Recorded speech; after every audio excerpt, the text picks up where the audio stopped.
যার মানে সেই জানে যে মা হারানোর কি কষ্টটা।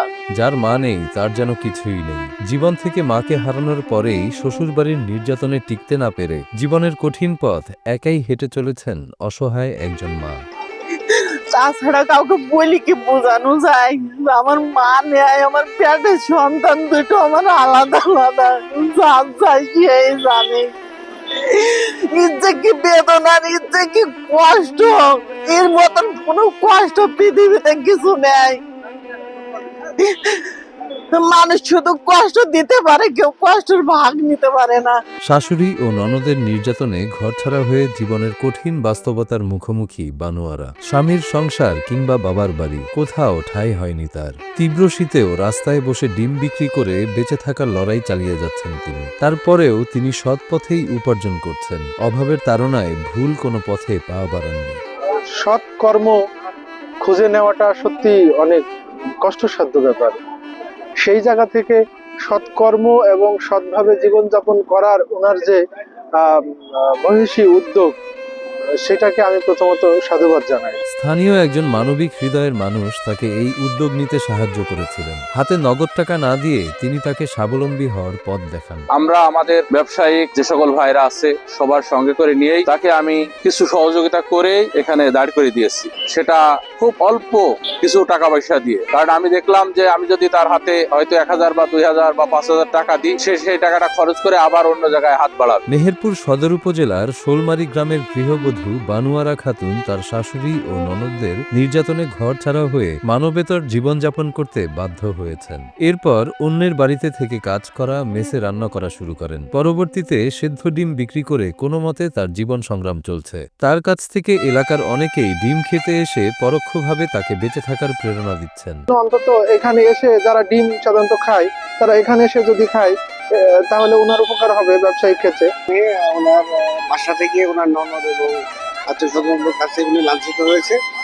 হওয়ার পরে এখানে স্বপ্নকল্পনা মার্কেটের যে স্বত্বাধিকার, তিনার কাছে এক্সিলেন্ট উনি আসার পরে উনি তাকে একটা কর্মসংস্থানের ব্যবস্থা করে দিয়েছেন। উনি বলেছেন যে এখানে ডিম বিক্রি করো এবং ডিম বিক্রি করে অর্থ উপার্জন করে সেটাকে তোমার সংসারে খরচ করো। প্রায় 20 বছর আগে পারিবারিকভাবে মেহেরপুর সদর উপজেলার শোলমারি গ্রামের মালোপাড়ার ওয়ান্নাসের সঙ্গে বিয়ে হয় বানুয়ারা খাতুনের। বিয়ের পর প্রথম 5 বছর সংসার মোটামুটি ভালোভাবে চললেও বানুয়ারার মায়ের মৃত্যুর পর পরিস্থিতি পাল্টে যায়। আমার বিয়ে হলো শোলমারি ওয়ান্নাসের সাথে। উনি হলো যে মিস্ত্রির কাজ করতো, মা বোনের কথা শুনতো। মা বোনের কথা মতন আমার 4টি ননদ ঘরে ছিল, তারা অত্যাচার করতো। আমার মার কাছে শাস্ত্রা নিত। মায়ের মৃত্যুর পর থেকেই শাশুড়ি ও 4 ননদের নানা ধরনের গঞ্জনা ও মানসিক নির্যাতনের শিকার হন বানুয়ারা। স্বামী ওয়ান্নাস রাজমিস্ত্রির কাজ করে সংসার চালালেও কখনোই মা বোনদের অন্যায়ের প্রতিবাদ করেননি। আমার মা মরে যাওয়ার পর আমি আর কোথায় দাঁড়াবো? আমি সেই জায়গায় গিয়ে সংসার করতে লাগলাম। তখন মা ধৈর্য অত্যাচার, গ্রামের মানুষও বলতো মেয়েটার কেউ নিয়ে এমন করিস কেন। মানে সবাই সব রকম না খেতে পাইলে মানুষ আমাকে খেতে দিত। দিয়ে আমি করতে করতে কিছুদিন আমার ওইখানে থাকা হইলে 1-8 বছর মতন। আমার মা মরে যাওয়ার পর আমার ছেলে পেলিকে আমাকে কাউকে চাইতক না, কাউকে ভালোবাসতক না। সেও তার মা বোনের কথা মতো, তার মা বোন কি বলতো একটা কথা সে তার আমাকে রাখবে না। বিয়ের পরই অবশ্য বানুয়ারা জানতে পারেন তার স্বামীর আগেও 2টি বিয়ে হয়েছিল। শাশুড়ি ও ননদদের অত্যাচার সহ্য করতে না পেরে আগের 2 স্ত্রী সংসার ছেড়ে চলে যান। সেই একই নির্যাতনের শিকার বানুয়ারা। শাশুড়ি আর ননদদের বিচারও হবে না। তার ছেলের আগেও 2টো বিয়ে হইলো, বসেল। সে বোধের সংসার করতে দেয়নি ওই শাশুড়ি ননদ। ননদ শাশুড়ি এদের বিচার হাত দরকার, যেহেতু অসহায় মেয়ে ছেলে তো অসহায় মানুষ। বাধ্য হয়েই তিনি শ্বশুরবাড়ি ছেড়ে বাবার বাড়ি গাংনী উপজেলার নওপাড়া গ্রামে আশ্রয় নেন। কিন্তু দুর্ভাগ্য যেন তার পিছু ছাড়েনি। মায়ের মৃত্যুর মাত্র 17 দিনের মাথায় বাবা দ্বিতীয় বিয়ে করে ফেলায় সেখানেও জায়গা হয়নি বানু। তাই অন্যের বাড়িতেই থাকতে হয় তার। তারপরে আর আমি সেখানে সংসার করতে পারলাম না। আমি চলে আসলাম মেহেরপুরে। মেহেরপুরে এসে আমি এক বাড়িতে ছিলাম। ওইখান থাকার পর ওইখান থেকে আমি গান নিয়ে এসে ওখানেও মানুষের বাড়ি কাজ করেছি, মেসে রান্না করেছি। আমি এখানে এসে মানুষের বাড়ি কাজ করে বেড়াই, খাই, এইভাবে চলি। আমাকে দেখার মতন আমার একটা মানুষ নেই। মেয়ের বিয়ের বয়স হওয়ার আগেই অভাবের কারণে বিয়ে দিতে বাধ্য হন। ছেলেকেও তিনি নিজের কাছে রাখতে পারেন না। মাত্র 15 বছর বয়সে অন্যের দ্বারে দ্বারে ঘুরে কাজ করে সে। ভালোভাবে পড়াশোনা করানোর স্বপ্ন থাকলেও তিনি তা পূরণ করতে পারেননি। কখনো সন্তানদের কোনো আবদারও রাখতে পারেননি এই মা। আমার ছেলে আমার কাছে ছিল 5 মাস, তার কাছে চলে গেছে। আমার কষ্টটা না গে, কষ্ট না গেলেও মা কাছ থেকে ছেলে যখন আলাদা থাকে মা কেমন কষ্টে থাকে। সবারই ছেলে যখন স্কুলে যায়, মা যখন ছেলে পেলে আবদার করে, কোনো জিনিস মানুষের হাতে দেখে যেটা চাই আমি দিতে পারিনি, তখন তো আমার কষ্টটা তো লাগবে। আমি মা হয়ে আমার ছেলের আশাটা পূরণ করতে পারিনি।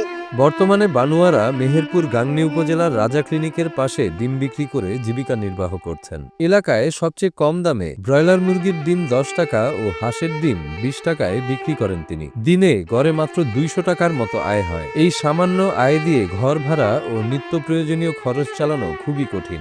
4-5 খাসের মতন বিক্রি হয়, না 200 টাকা করে হয় আমার। সাধারণত যেমন আমাদের এই ডিম কিন্তু অন্য জায়গায় 15 টাকা বা 10 টাকার বেশি, উনি 10 টাকা করে বিক্রি করেন।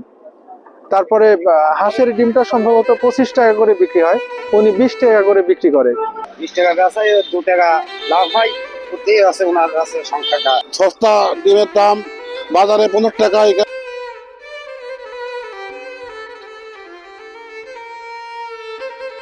একা একাই তাকে তার কষ্টের জীবন সংগ্রাম চালিয়ে যেতে হয়। তাকে সাহায্য করার মতো কেউই যেন নেই।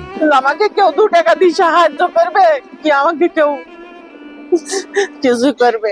এই পর্যন্তই আমি করে খাইছি, 2টা ছেলেপিলি মানুষ করেছি, এখনো ছেলেপিলিকে দেখছি। মানুষ যেভাবে মানুষ দেখাশোনা করে সেইভাবেই চলছে। আমার জীবনটা কোনোদিনই আমার সুখের হইল না।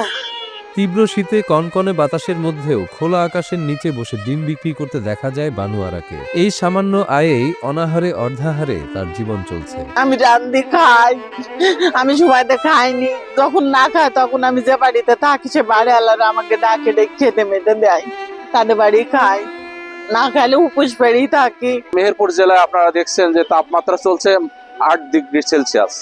তার মধ্যেও একজন নারী খুব কষ্ট করে খুব স্বল্প মূল্যে মুরগির সেদ্ধ ডিম 10 টাকা এবং হাঁসের সেদ্ধ ডিম 20 টাকায় বিক্রি করছে। তার স্বামী পরে আবার বিয়ে করলেও তাকে এখন ফেরত চান। তবে বানুয়ারা একবার যে ভুল করেছেন তা আর দ্বিতীয়বার করতে রাজি না। ইতোমধ্যেই নাকি তার স্বামীর 4র্থ ও 5ম বিয়েও করা হয়ে গেছে। এখন ওর 4-5টা আমি চলে আসার পর 4-5টা বউ হয়ে গেছে। কেউ থাকে, কেউ সংসার করে, কেউ করে না, চলে যায়।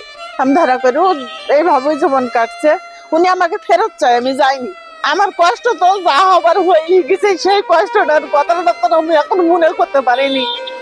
এখন আর আমি তো সেই জীবনে তো আমি ফিরে যেতে পারবো না। ওই জন্য আমার কষ্ট গলা, আগের দিনের কথা আমি ভুলতে পারিনি। বানুয়ারা বেঁচে থাকলেও মরে গেছেন আরো আগেই। এখন যেন একটা লাশ বয়ে বেড়াচ্ছেন বছরের পর বছর। আমি আসলে জীবনটা তো নাশ, মানে আমার শুরু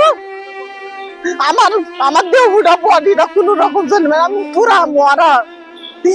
যখন আমার ছেলে পেলে আমি কিছুই করতে পারিনি। মানুষের বাড়ি কাজ করে কে ক টাকা দেয়, না পারি ভালো খাওয়াইতে, না পারি ভালো পড়াইতে। অন্যের বাড়িতে থাকেন বলে তার সন্তানদেরকেও তার সাথে এসে থাকতেও পারে না। আমার বাড়ি নেই, ঘর নেই, আমি পরের বাড়ি, তাও আমাকে ভয় ভয় করে চলতে হয়। কেননা আমি তো পরের বাড়ি বাস করি, আমার তো নিজের বাড়ি না। আমার নাতি পুতি কোনো জায়গায় কোনো জিনিসটাই হাত দিলে তাও তো আমার ভেতরে ভয় লাগে। স্থানীয় মানুষজন তাকে সাহায্য করার জন্য সবার কাছে অনুরোধ করেছেন। এখানে আপনারা যদি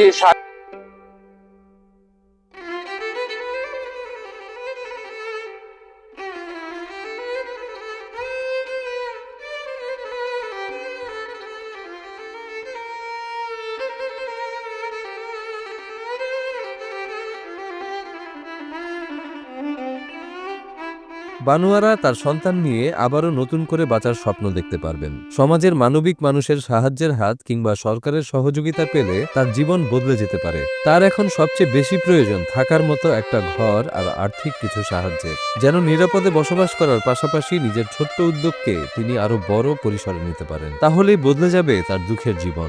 সরকারের কাছে আমার যদি একটু আমাদের সমাজে অনেক বিত্তবান ব্যক্তি আছেন বা প্রবাসী অনেক ভাইরা আছেন যারা অসহায় মানুষের পাশে দাঁড়ান, সব সময় আমি তাদেরকে শ্রদ্ধা জানাই। সকল ভাইদেরকে এই অসহায় নারীর পাশে দাঁড়ানোর জন্য আমি আহ্বান করছি। মরার আগ পর্যন্ত যেন আমি মাথা গুজার একটা ছাই পাই। এছাড়াও যদি কোনো সহযোগিতা করেন কেউ, তাহলে উনি উপকৃত হবে।